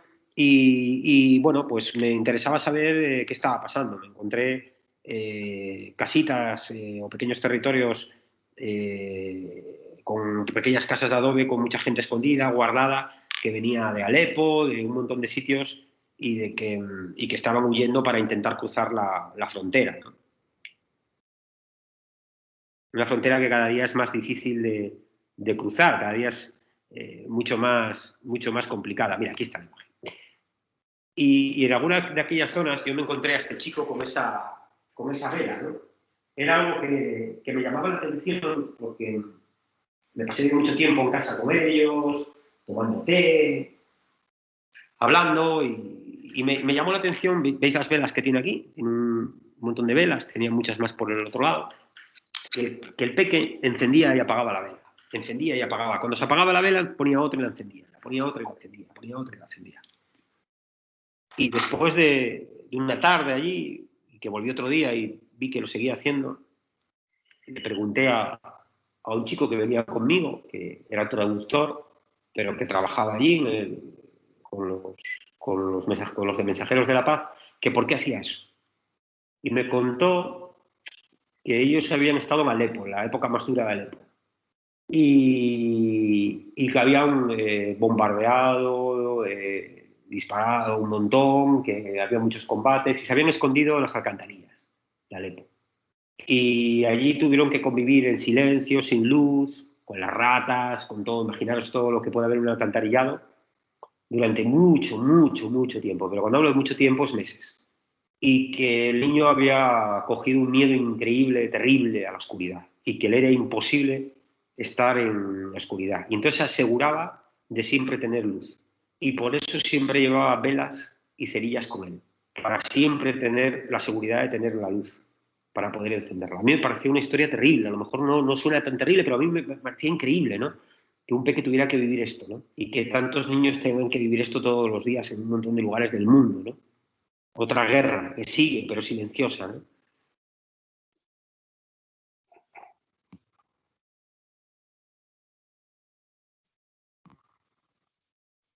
Luego, claro, en las guerras ahora son mucho más duras. muchas más duras por el recuerdo, ¿no? Yo cuando empecé a cubrir algún conflicto, quedaba la esperanza de que no hubiera pasado nada en tu casa, que no hubieran pasado nada a tu mamá y a tu papá, o a tu tío y a tu tía, pero ahora según avanzas te la van narrando.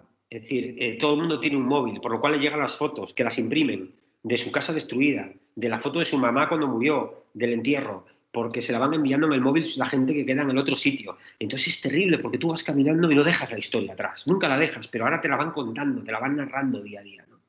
Y eso es, mentalmente tiene que ser horrible, horrible, que te cuenten lo que haya pasado, no puedes seguir avanzando con ese dolor. Y eso pasa ahora con las tecnologías, ¿no?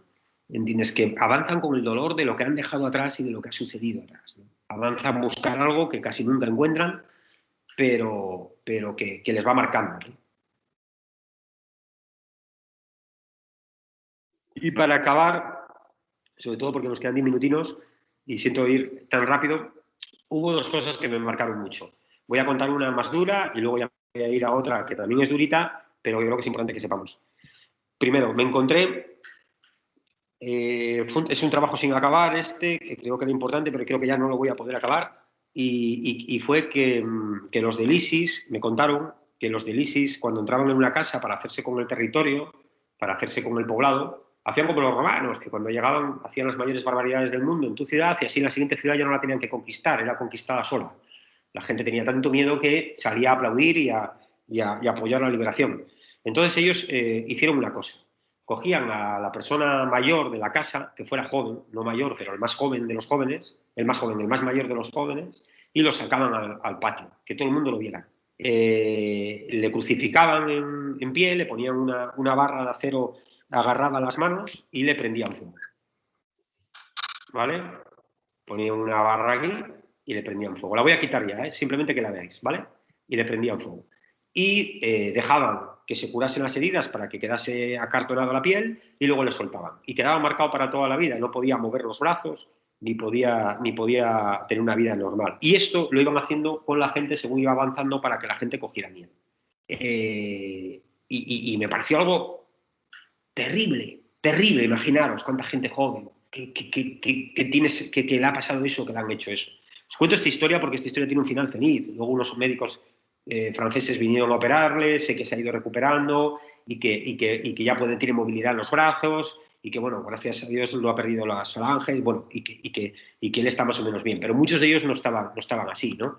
Y esa historia es una historia oculta que se ha quedado ahí. Estaba con su abuelita, estaba esperando que alguien que le pudieran atender en un campo de refugiados y le pudieran operar. Un chico como vosotros, no sé, que tendrá 20 años, 22, 23 años, ¿no? Y eso pasa todos los días y no los vemos en los medios de comunicación. Donde decimos, ¿es importante contar las imágenes? Bueno, yo creo que esto es importante que lo sepamos, que eso sucedía y pasaba, ¿entiendes? Y espero que no siga pasando, a lo mejor en algunos territorios sí, pero que por eso es importante también la cooperación y enfocarnos en qué podemos ayudar, ¿no? Y luego, para acabar, me encontré a muchos niños, muchos... ¿Se ven estas? Sí. Vale. Que era terrible, ¿no? Porque cuando hablabas con ellos y muchos te contaban lo mismo, yo les preguntaba, ¿y qué echas de menos? Y te decían, mi peluche, mi muñeca, mi juguete, ¿no? Echaban de menos de cuando tuvieron que salir huyendo. Y muchos de ellos pensaban que sus papás estaban de viaje, que sus papás iban a venir, no tenían claro que hubieran muerto, que estaban en una guerra, ¿no? Tenían esa esperanza, ese sueño de poder volver a verles. Pero algo que a mí me marcó, y con esta historia acabo, muchísimo, y que creo que es una manera importante de entender la inmigración y una manera importante de entender lo que está pasando ahora mismo en Canarias, ¿no? De toda la inmigración que está entrando ahora mismo por ahí, que muchos algunos vienen de conflictos y de países en guerra, en las diferentes formas de guerra que tiene el mundo. Una cosa que me llamó mucho la atención es que muchos cuando tú estás en un conflicto, en una guerra, cuesta mucho salir. No es que cueste físicamente, es que cuesta dinero poder salir. Entonces, el dinero se va agotando en el viaje. Lo vendes todo, vendes el coche, vendes la casa, coges el dinero de tus ahorros, haces lo que puedes y tienes una cantidad de dinero. Y ese dinero lo vas perdiendo. Y llega un momento que llegas a un punto el que necesitas dinero para cruzar, y si no lo tienes no vas a cruzar, porque hay que pagar a una mafia, a una banda, a quien te pase, a quien te dé una barca, un salvavidas, quien te ayude a cruzar esa frontera. Una de tantas fronteras que tienes que cruzar. Y llega un momento que tienes que decidir, y a lo mejor tienes que decidir entregar a tu hijo. Tienes que decidir coger a tu hijo pequeño, a tu hija pequeña y dárselo a tu tío, a tu tía, a tu amigo, a tu primo. Y ese es el que sigue el viaje con él, porque tú no puedes cruzar. Tienes que decidir que alguien de los dos cruce, de los tres. Y tu papá y tú como papá y mamá te quedas al otro lado de la frontera y tu hijo cruza con tu tío. Y llega un momento que en la tercera, cuarta frontera, tu tío que lleva a tu hijo tiene que decidir, porque tampoco le llega el dinero, y tiene que decidir dejar a uno de los 4 peques que lleva. Y uno de esos 4 peques que lleva es tu hijo, y tiene que dejarlo allí, porque tiene que decidir, tiene que cruzar y no tiene dinero para todos. Y se acabó el dinero. Yo me acuerdo de un hombre que me contaba eso con lágrimas en los ojos y me decía, no puedo llamarle antes, no puedo decirle que le dejé 2 fronteras atrás. ¿Cómo le digo a mi amigo que he dejado a su niña 2 fronteras atrás? Que no la pude proteger, que no pude cruzar con ella, porque tenía que decidir o mis hijos o ella. No tenía ninguna otra opción. ¿Cómo le cuento eso? Prefirió morir, decía, prefiero morir. No puedo llamarle. Imaginaros, ¿eh? Imaginaros el niño, pero imaginaros también ese hombre, esa mujer que ha tenido que tomar esa decisión. Y eso pasa todos los días, en un montón de países atrás, antes de llegar a Europa. Pasa eso. Entonces, hay que ponerse en esa imagen, en esa historia y en miles de historias más inimaginables para entender qué es lo que hace que la gente tenga que cruzar una frontera o cómo o qué condiciones la cruzan. Como ya estamos y 32, voy a quitar la pantalla. Ahí estamos. Si tenéis alguna preguntina, y siento ir tan rápido, pero no tenía opción tampoco así mucho de... Me he quedado historias que creo que estaría guay que os contase, pero no me ha dado mucho más margen. ¿Tenéis preguntas por ahí? Me imagino que muchas, pero... ¿Sí? Chicos, chicas. ¿No te da miedo a veces publicar o denunciar estas injusticias por la fuerza y el poder que tienen los gobiernos de los países a los que viajas? Sí, hay países en los que yo ya no puedo volver a entrar. Ostras. Tuve problemas en Marruecos importantes. Tuve problemas en Colombia. Colombia es un país que, bueno, ahora a lo mejor con el proceso que se ha cambiado es diferente. Sé que Israel lo tengo difícil, en Israel y en acceder a Israel. Bueno, hay países en los que no voy a poder acceder o debería cuidarme para ir y no voy a poder entrar. Eso pasa con nuestro trabajo. Pero una cosa sorprendente. He tenido suerte, no he tenido muchas detenciones. He pasado mi vida con bastante suerte, pero el único sitio donde me detuvieron, me denunciaron, me coartaron mi libertad, me pincharon teléfonos y me persiguieron fue en España. Es decir, yo hice una historia que se llama El astillero, perdón, de las molestias, un documental que ya fue en el año 2007, y viví la presión real del poder en mi ciudad, en mi ayuntamiento, con mi alcaldesa, con la alcaldesa, cómo no fue a un festival de cine porque se presentaba esa película, cómo me pincharon los teléfonos, cómo me detuvo la policía, cómo me multó la policía, acusándome de haber agredido a 2 antidisturbios, una cosa rocambolesca. Cualquiera sabe que uno no puede tirar a 4 antidisturbios a la calle, al suelo, es decir, yo no podría. Yo soy pequeño, no soy una persona grande, fuerte, y había todo un informe policial, ¿entiendes? Donde me han hostigado más ha sido en mi país que no en otros países del mundo en los que he vivido conflictos bélicos potentes. Entonces, nunca sabes. Tengo una amiga argentina, periodista, que recorrió el mundo entero y me dice que en España fue donde más perseguida fue, donde más miedo pasó. Entonces, nunca sabes bien de dónde te van a venir, ¿no? Ni dónde va a llegar el golpe. Alex, al principio decías que trabajaste para agencias, tipo agencia F, cosas así, ¿no? ¿Alguna vez Notimex, es una agencia de noticias mexicana muy potente. Trabajé mucho, hice la parte de Irak, la guerra de Irak, con ellos, sí. Nosotros estamos haciendo una práctica y ellos están introduciendo el análisis de la imagen. Nosotros lo contextualizamos en la publicidad consumista y yo, bueno, les sugiero que bueno, pues quiero imágenes que cosifiquen a la mujer, que es fácil encontrarlas, por otro lado. Les cuento, bueno, ahora están dándose cuenta de que una imagen cuenta una historia. Generalmente, sobre todo en la publicidad, no se describe nada, sino que se cuenta una historia. Y que, bueno, la imagen se puede utilizar. Es decir, pues, por ejemplo, una imagen que tú, no sé si te habrá pasado alguna vez, una imagen que tú, en la que tú produces, con la forma que tienes de producirlas, se puede alterar y puede contar una historia que poco o nada tiene que ver con ese mensaje que tú querías dar. ¿Alguna vez te ha pasado? Sí, yo tengo que hubo un momento incluso que me ofrecieron dinero por una imagen que tengo y que no accedí, de una mujer saharaui en la frontera con Marruecos, bueno, en la frontera de la parte ocupada, porque el otro lado también es saharaui, pero con el muro de Marruecos, estaba con un teléfono móvil pequeñito, de aquellos de la primera tecnología que se abría, y estaba hablando con el otro lado y comunicándose, y aquella imagen podía haberse contado perfectamente en una campaña de Telefónica, y además hubo algún dato por ahí para contar la conexión en el desierto, y realmente lo que ella estaba intentando era conectar con su familia. Cualquier imagen, absolutamente cualquier imagen, la cambia el pie de foto. Es decir, cualquiera.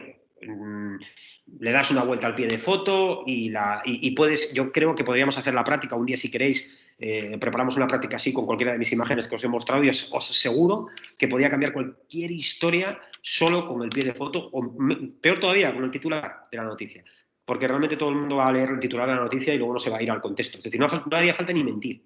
Podríamos contar un titular un poco así más abstracto que pareciera que cuenta otra historia, y luego en el cuerpo de la noticia contar la historia real. Y seguro que si lo hacemos en una práctica 7 o 8 veces, a la octava no leéis el cuerpo y leéis el titular y os quedáis con otra historia completamente diferente.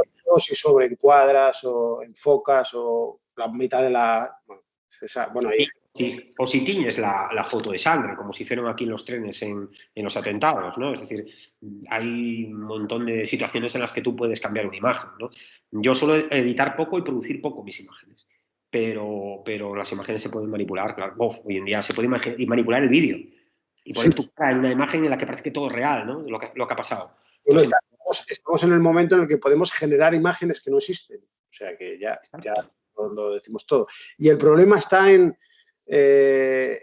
ser capaces de poner el foco crítico en eso. Yo ahora con ellos estoy haciendo el análisis publicitario y entiendo, y creo que pasa con un elevadísimo porcentaje de los alumnos, ya nunca vuelven a ver la publicidad igual.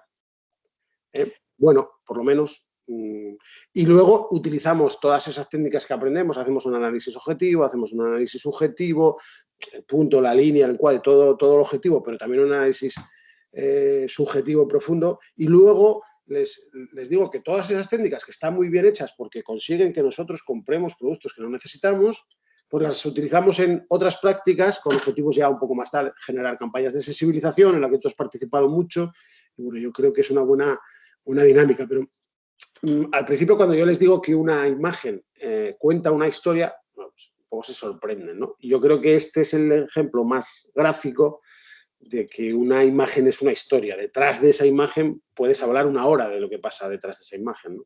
Sí, con una sola foto puedes contar toda una historia. Yo, de miles de maneras, es decir, voy a haber hecho la práctica de coger solo 4 fotos y haber contado la historia en cuatro imágenes, que todas las imágenes tienen grandes o pequeñas historias importantes que contar. Pero a mí siempre me gusta terminar diciendo, creo que es importante que no os creáis nada.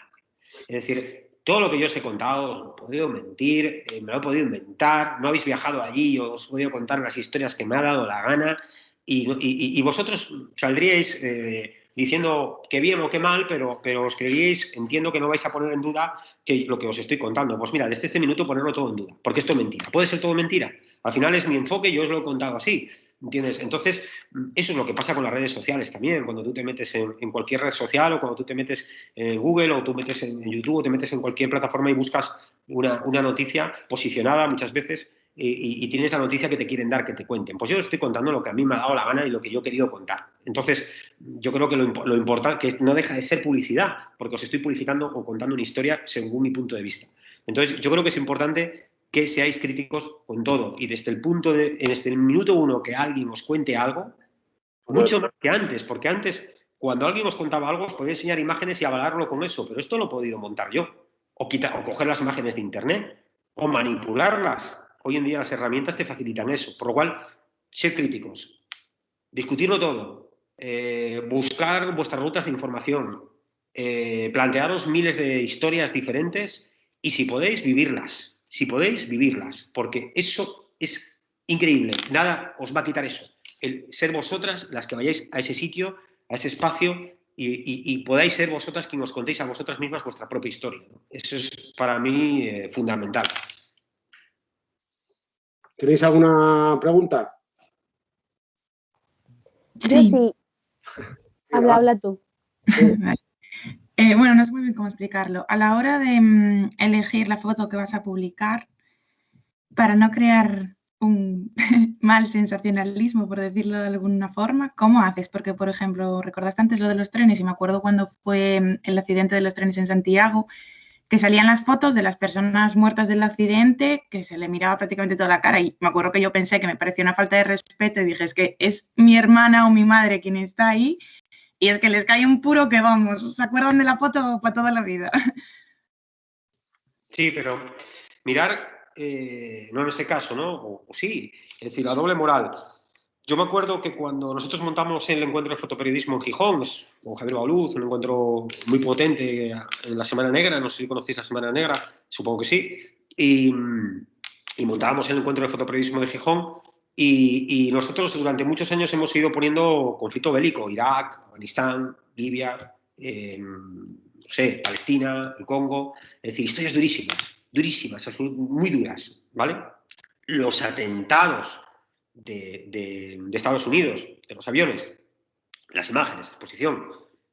La gente no vi nunca una crítica a esas imágenes. La gente las veía, contaba la dureza, qué historia, el hambre, las imágenes que yo os he enseñado hace unos minutos, y nadie lo criticaba. Pero un año teníamos las fotos de los trenes. Uno de los fotógrafos que estaba dentro, que creo que trabajaba en El Mundo, no lo tengo muy claro, tenía algunas imágenes. Y hicimos una pequeña, dentro de la exposición, que había también de Irak, creo que había de Irak, y de los atentados, quiero recordar que había de Estados Unidos, creo, no lo sé, igual me equivoco. Pusimos una sección, no sé, 10, 12 imágenes de los atentados de los trenes. Ahí tuvimos crítica.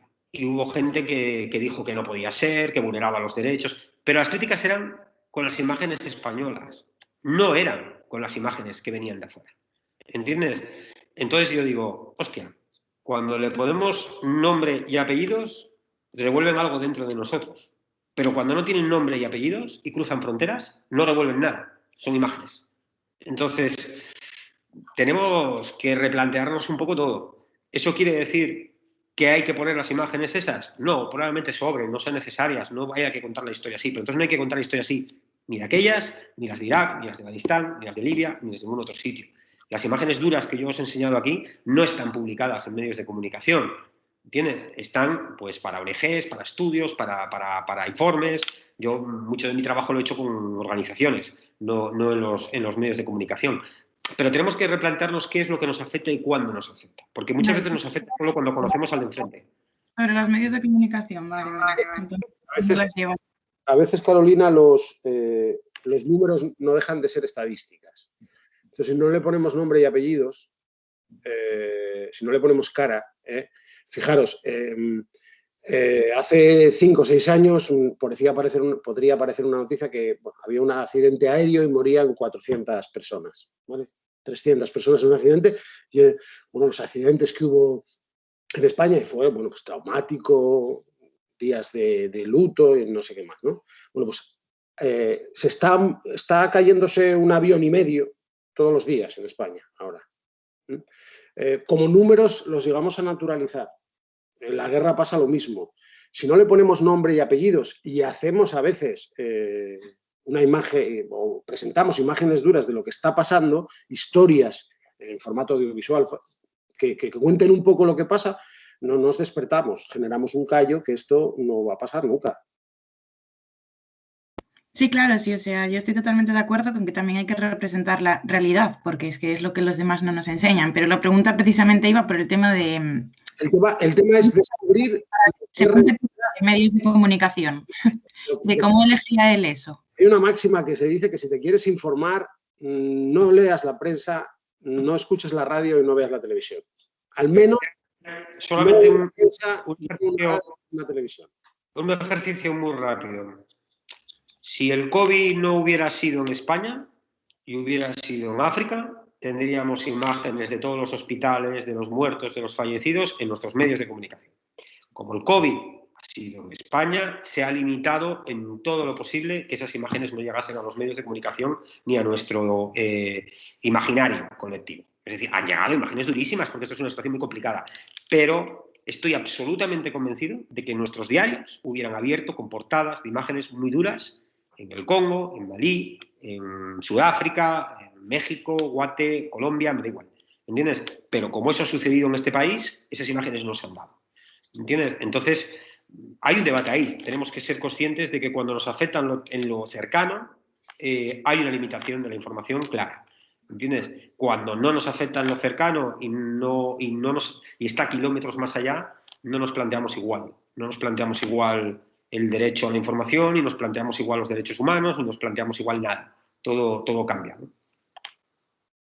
¿Alguna pregunta más? Venga, la última, va. Sí, yo quería preguntar qué te impulsó para dedicarte a este trabajo.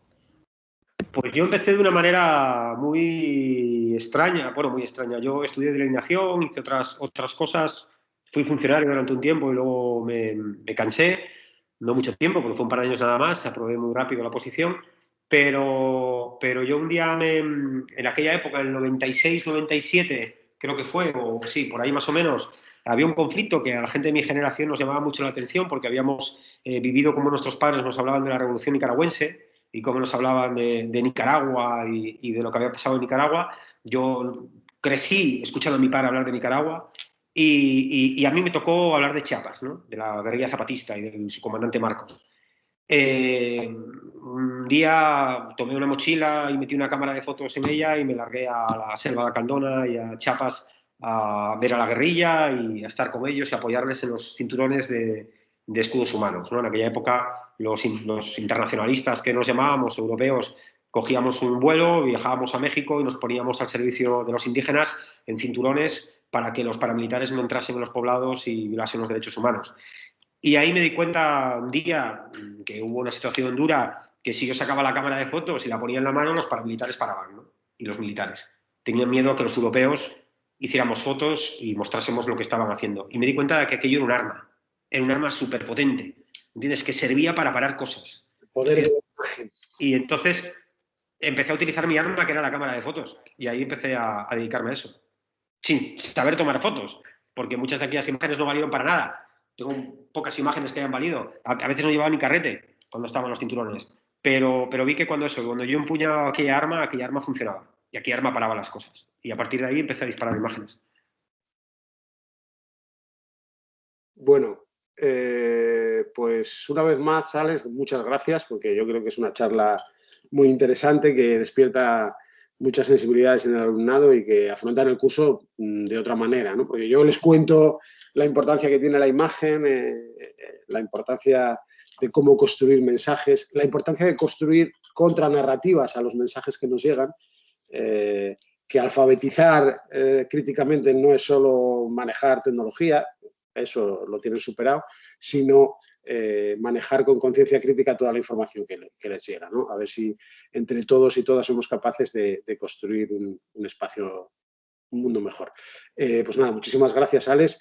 Te paso el vídeo, ¿vale? Para que veas. Si queréis seguir alguna de las historias que hacemos, yo estoy como Alex Zapico en Instagram, ahí podéis encontrar alguna de las historias. Es verdad que yo con mis redes sociales no funciono nada, pero ahora, bueno, empezamos ahí a meter algunas de las cosas y ahora estamos con Este año ha sido más difícil viajar, bueno, ha sido imposible viajar. He estado haciendo historias más en España, siguiendo mucho el conflicto de Alcoa y de la gente de los conflictos locales que están trabajando día a día para subsistir y poder vivir dentro de esta crisis, que me parece muy importante. Creo que en este último tiempo he aprendido también a contar las historias de mi país, que es fundamental, pero que en breve volveremos a la ruta de los vuelos y de verdad os incito a que viajéis cuanto podáis y crucéis fronteras y conozcáis gente y vidas, porque es lo mejor del mundo y donde más vais a poder aportar. Y gracias, sobre todo, por invitarme. Muchísimas gracias a ti, te seguiremos invitando, si puedes venir. Encantado, ya lo sabéis. Venga, pues un saludo muy fuerte. Muchas gracias. Gracias. Bueno, chicos, nos vemos el Pele a las 11:30, ¿vale? Bueno, sí, a las 11:30, ¿de acuerdo? ¿Qué tal os ha parecido? Ay, muy dura, pero súper guay. Muy interesante. Es una charla, tenemos mucha suerte de que él pueda venir porque es una persona que está bastante liada y es muy activa socialmente, además ahora políticamente también. Entonces, bueno, pues es difícil encontrar un hueco, pero como yo la charla del año que viene la pacto ya a partir de mañana. Entonces, pues le voy escribiendo y al final siempre se suma, ¿vale? Bueno, voy a dejar de grabar y nada, subo el vídeo arriba al campus.